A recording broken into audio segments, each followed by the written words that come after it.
Salam, selamat pagi Bapak-Bapak dan Ibu, dimanapun Bapak-Bapak dan Ibu, apa kabar semuanya? Baik, terima kasih. Sebelum kita mendengarkan khotbah kita, marilah kita berdoa. Ya Tuhan Bapa, kami hendak mendengarkan firman Tuhan, ajari kami Tuhan, supaya kami dapat memahami isi firman ini Tuhan, dan Saudara Kudus-Mu Tuhan bersama-sama dengan kami, supaya kami bisa dapat memahami firman ini dan dapat melakukannya. Terpujilah Engkau Tuhan, di dalam nama anakmu, Kristus Yesus Tuhan kami. Amin. Nas kita diambil dari Kolose 1 ayat 15 sampai 20. Demikian bunyinya. Keutamaan Kristus. Dialah gambar Allah yang tidak kelihatan, yang sulung, lebih utama daripada segala yang diciptakan.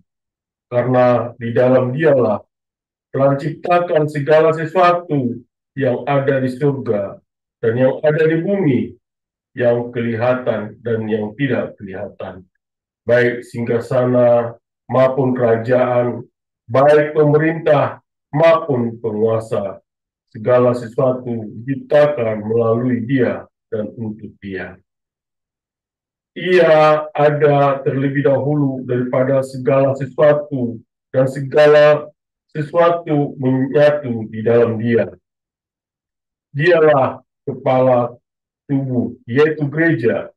Dialah yang sulung, yang pertama bangkit dari mereka, dari antara orang mati, sehingga dialah yang lebih utama dalam segala sesuatu. Karena seluruh kepen, karena seluruh karena seluruh kepenuhan Allah berkenan tinggal di dalam Dia, dan melalui Dialah Allah memperdamaikan segala sesuatu dengan dirinya, baik yang ada di bumi maupun yang ada di surga. Sesudah Ia mengadakan pendamaian dengan darah salib Kristus. Demikianlah firman Tuhan, berbahagialah mendengarkan firman Tuhan dan memeliharanya. Amin. Topik kita minggu ini saya ambil yaitu yang berjudul Ketika Dunia Tak Lagi Memberi Jawaban.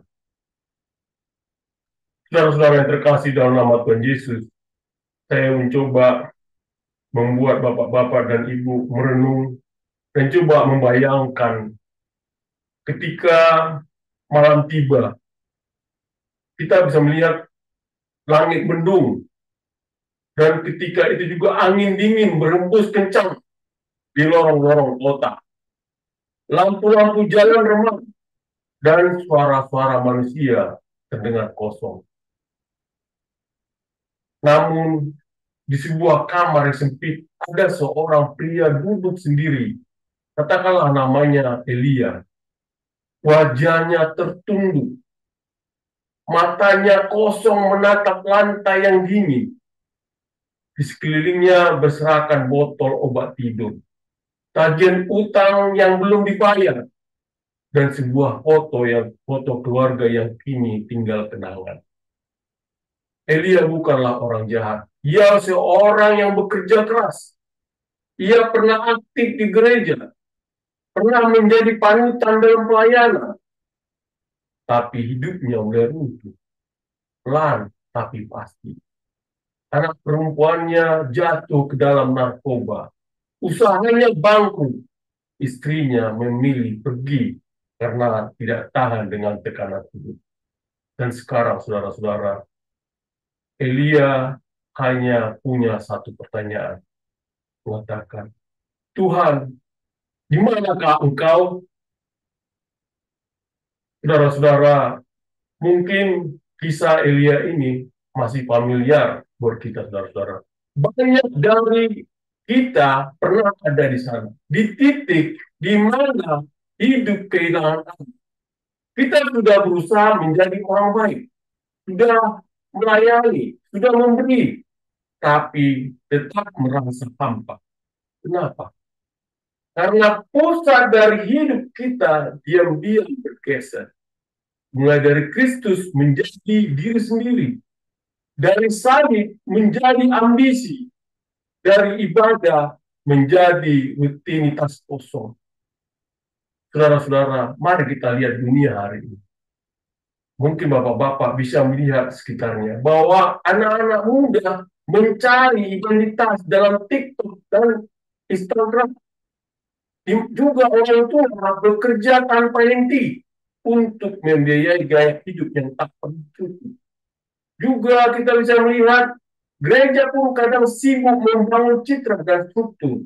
Lupa siapa yang seharusnya jadi pusat dari segalanya. Kita hidup di dunia yang penuh suara, tapi minim kebenaran. Penuh pencarian, tapi kehilangan. Penuh aktivitas rohani, tapi miskin relasi pribadi dengan Kristus.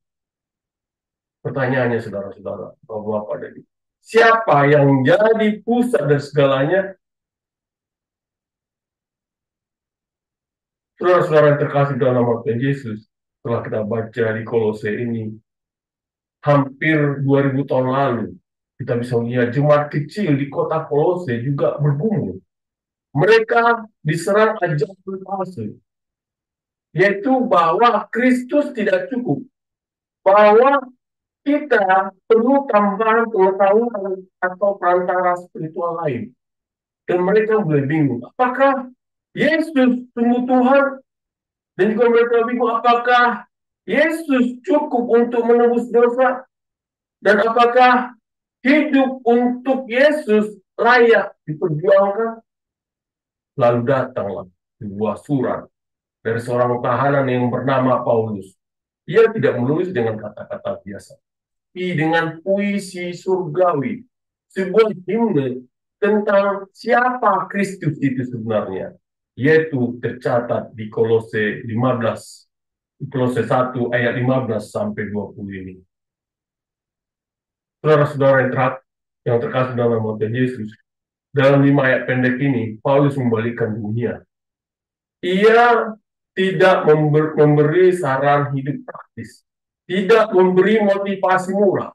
Ia memberi visi surgawi, yaitu bahwa Kristus adalah gambar Allah, bahwa Kristus adalah pencipta segala sesuatu, bahwa Kristus adalah penopang seluruh realitas, bahwa Kristus adalah kepala gereja, bahwa Kristus adalah kepenuhan ilahi, bahwa Kristus adalah pendamai semesta melalui salib.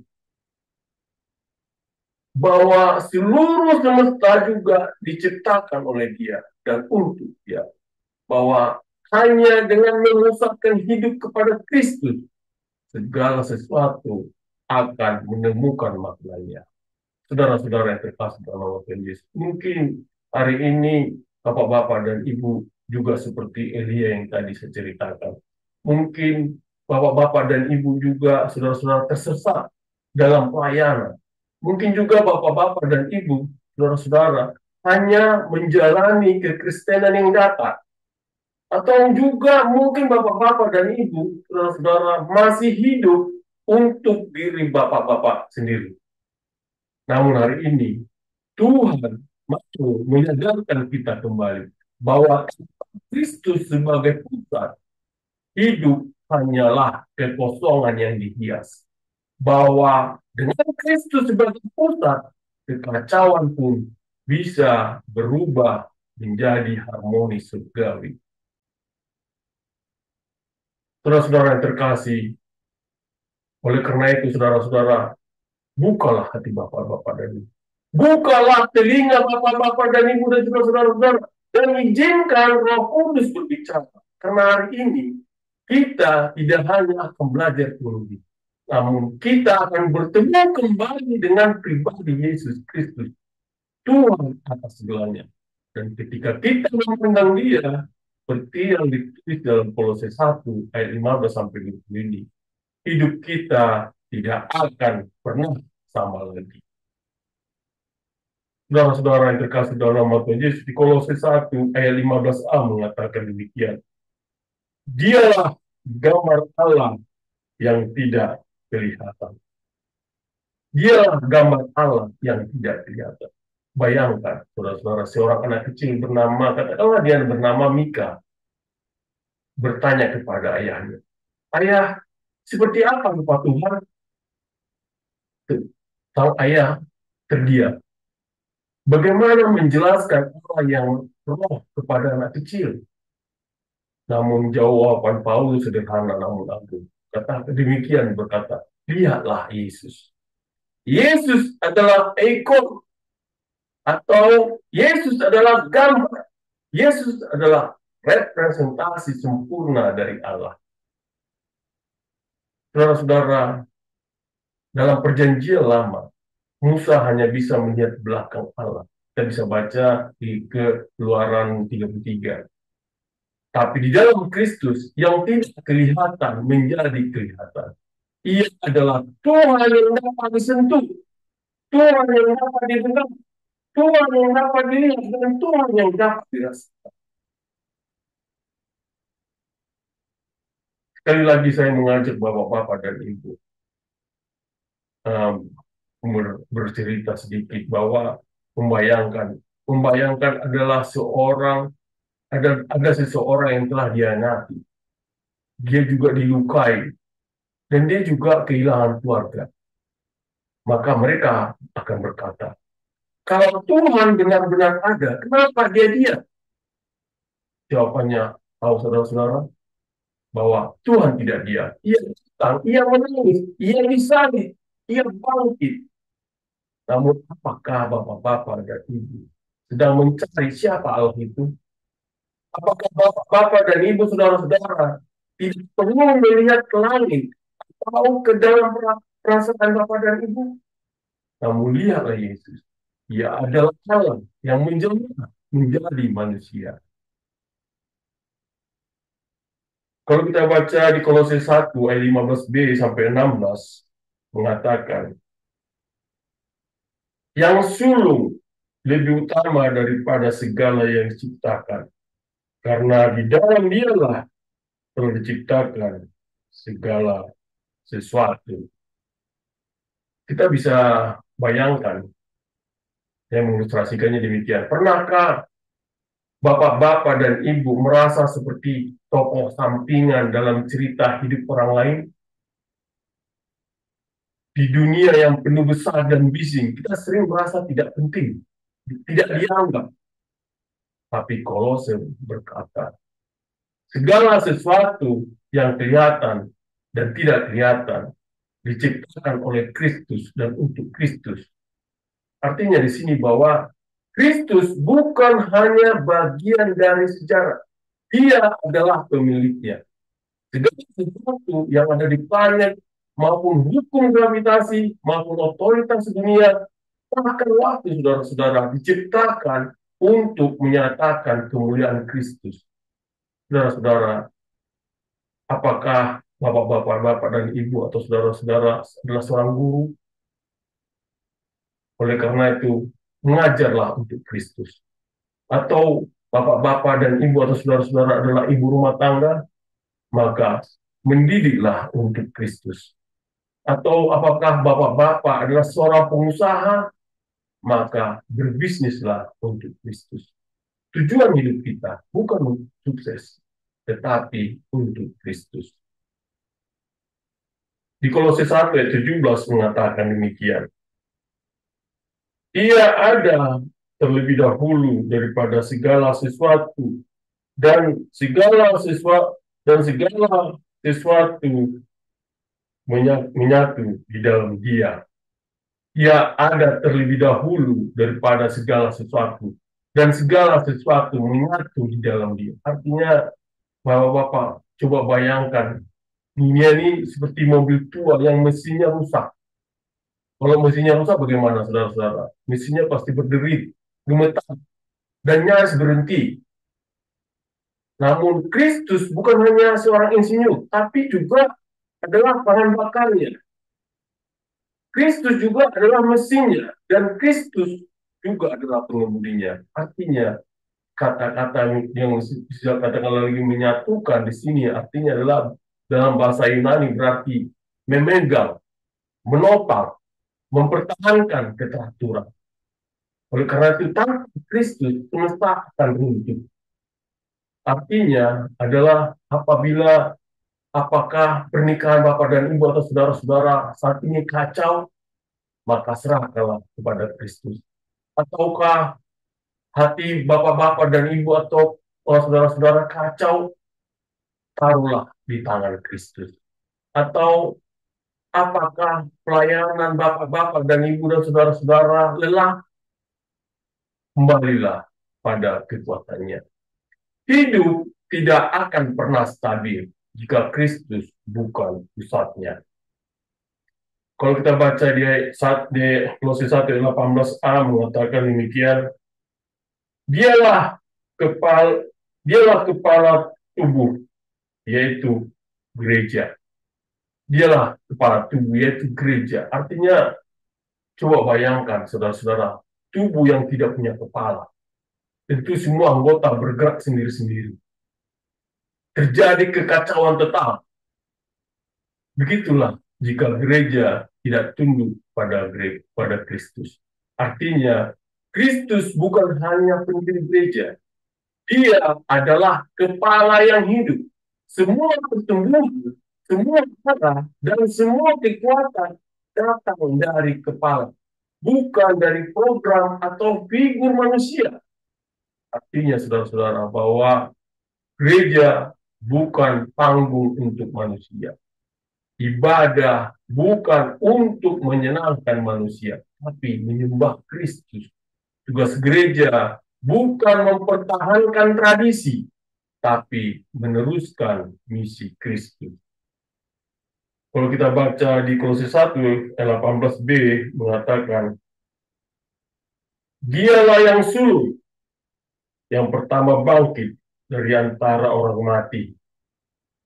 Dialah yang sulung, yang pertama bangkit dari antara orang mati. Artinya, kalau kita bisa analogikan, kalau kita bisa pada hari Paskah, saudara-saudara, kita lihat pagi Paskah pertama, kita bisa lihat ceritanya di mana kubur itu menjadi kosong. Pada saat itu, para murid bingung, takut, dan terkejut. Namun Yesus menampakkan diri. Ia hidup kembali. Bukan sekedar mujizat, tapi permulaan dari ciptaan baru. Artinya di sini kata-kata sulung artinya adalah yang pertama, yang akan diikuti banyak lainnya. Kebangkitan Kristus bukan peristiwa tunggal, tapi penggenapan janji Allah bahwa kita pun akan dibangkitkan. Oleh karena itu, apakah hidup bapak-bapak dan ibu tidak berakhir di liang kubur? Apakah penderitaan bapak dan ibu tidak sia-sia? Atau ada hidup baru yang tersedia di dalam Kristus? Oleh karena itu, bapak-bapak dan ibu harus memutuskan sekarang atau nanti. Kalau kita baca di 11-19 ayat 20, kita bahas di sini, ayat 19 sampai 20 mengatakan, karena seluruh kepenuhan Allah berkenan tinggal di dalam Dia, dan melalui Dialah Allah memperdamaikan segala sesuatu dengan dirinya, baik yang ada di bumi maupun yang ada di surga. Sesudah Ia mengadakan pendamaian dengan darah salib Kristus. Melalui Dialah Allah memperdamaikan segala sesuatu dengan dirinya. Sesudah Ia mengadakan pendamaian dengan darah salib Kristus. Coba bapak-bapak bayangkan bagaimana seorang anak yang tersesat. Tentu ia mencuri. Ia juga melukai orang. Dan dia, seorang anak tersesat, pasti melawan ayahnya. Tapi ayahnya tidak tinggal diam. Namun ia datang mencari. Ia berdiri di depan pintu penjara dan berkata, biarkan aku yang menggantikan anak. Biarkan dia pulang. Itulah yang Kristus lakukan. Kekuatan salib di sini artinya adalah salib adalah puncak kasih Allah dan keadilan Allah. Tidak ada damai tanpa darah. Dan kekuatan salib tidak ada pengampunan tanpa pengorbanan. Artinya saudara-saudara, berdamailah, berdamailah dengan Allah hari ini. Ampunilah mereka yang melukai Bapa dan Ibu. Hiduplah dalam kasih dan misi pendamaian. Karena jika Kristus telah mendamaikan dunia melalui salib, siapakah kita untuk terus memelihara kebencian? Saudara-saudara yang terkasih yang dalam Tuhan Yesus, saya coba bercerita sedikit tentang cerita meja kantor yang kosong. Di situ, saudara-saudara, ada seorang pria bernama, katakanlah dia bernama Adrian. Ia adalah eksekutif di perusahaan besar. Meja kantornya selalu rapi, dia si penghargaan, ada foto keluarga, dan laptop terbaru. Bapak tahu bahwa setiap hari Adrian sibuk. Ia punya tujuan, ia punya ambisi, ia punya jamin, dan ia punya. Tapi suatu malam, ia terkena serangan jantung dan meninggal dunia. Keesokan harinya, meja kerjanya digantikan dalam seminggu. Emailnya dialihkan, foto-foto disingkirkan, hidup terus berjalan seolah-olah ia tak pernah ada. Semua yang ia bangun lenyap dalam sekejap.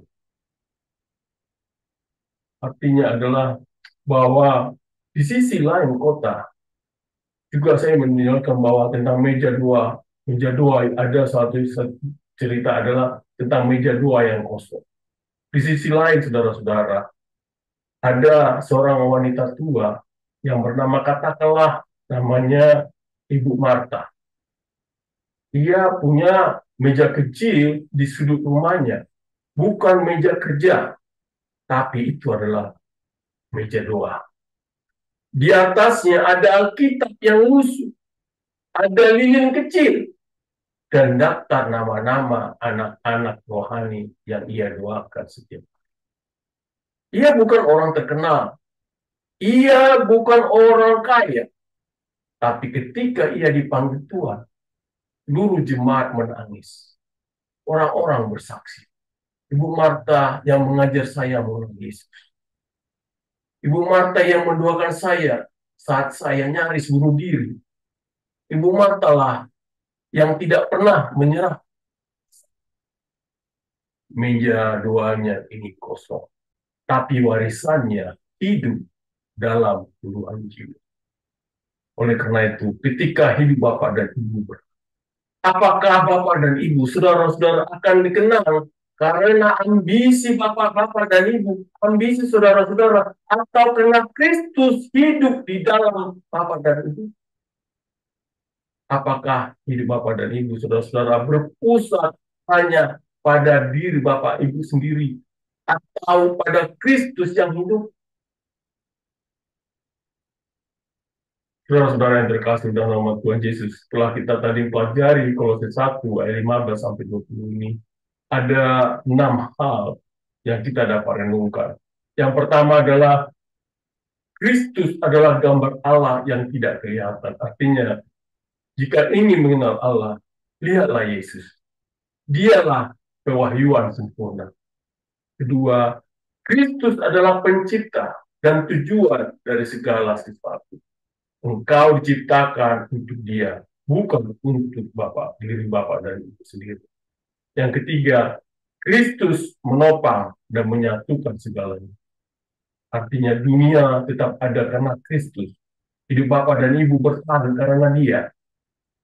Yang keempat adalah Kristus adalah kepala gereja. Artinya bahwa Kristus bukan program, bukan pendeta, bukan juga tradisi. Kristus adalah otoritas tertinggi. Yang kelima kita pelajari adalah Kristus adalah yang sulung dari kebangkitan. Artinya ia menang atas kematian. Dan bapak-bapak dan ibu juga saudara-saudara, punya masa depan kekal bila berada di dalam Yesus Kristus. Poin keenam, Kristus adalah pendamai melalui salibnya. Artinya, tidak ada dosa yang terlalu besar, tidak ada luka yang terlalu dalam. Salibnya cukup, saudara-saudara. Oleh karena itu, saudara-saudara terkasih dalam nama Tuhan Yesus, setelah mendengar dan merenungkan keagungan Kristus, apakah saudara-saudara, bapak-bapak, dan ibu masih rela hidup dengan Kristus di pinggir hidup bapak-bapak dan ibu? Apakah saudara-saudara, bapak-bapak, dan ibu mau menjadikan Kristus sebagai pusat dari waktu, atau pusat dari uang bapak dan ibu, atau sebagai pusat dari keluarga, atau sebagai pusat pelayanan bapak dan ibu, atau sebagai pusat masa depan bapak dan ibu? Jangan tunggu sampai semuanya hilang untuk menyadari bahwa Kristus adalah satu-satunya yang tak pernah terguncang. Oleh karena itu, saudara-saudara, hari ini Kristus tidak menuntut kemampuan bapak-bapak dan ibu saudara-saudara. Ia tidak menuntut kesempurnaan. Ia hanya meminta tempat utama di hati bapak-bapak dan ibu, di hati saudara-saudara. Jika bapak-bapak dan ibu, saudara-saudara, sudah lama hidup bagi diri sendiri, jika bapak dan ibu sedang hancur dan kehilangan arah, dan jika bapak-bapak dan ibu, saudara-saudara, ingin berdamai dengan Allah, datanglah kepada Kristus. Ia menciptakan bapak dan ibu. Ia menopang bapak dan ibu. Ia menebus bapak dan ibu dan saudara-saudara. Dan ia berkata, Matius 11 ayat 4, mari kepada semua yang dipilih suci dan beban berat, aku akan memberi kelegaan kepada saudara-saudara yang terkasih dalam nama Tuhan. Apabila saudara-saudara mau datang kepada Yesus dan berdoa, serahkanlah hidup Bapak dan Ibu kepadanya.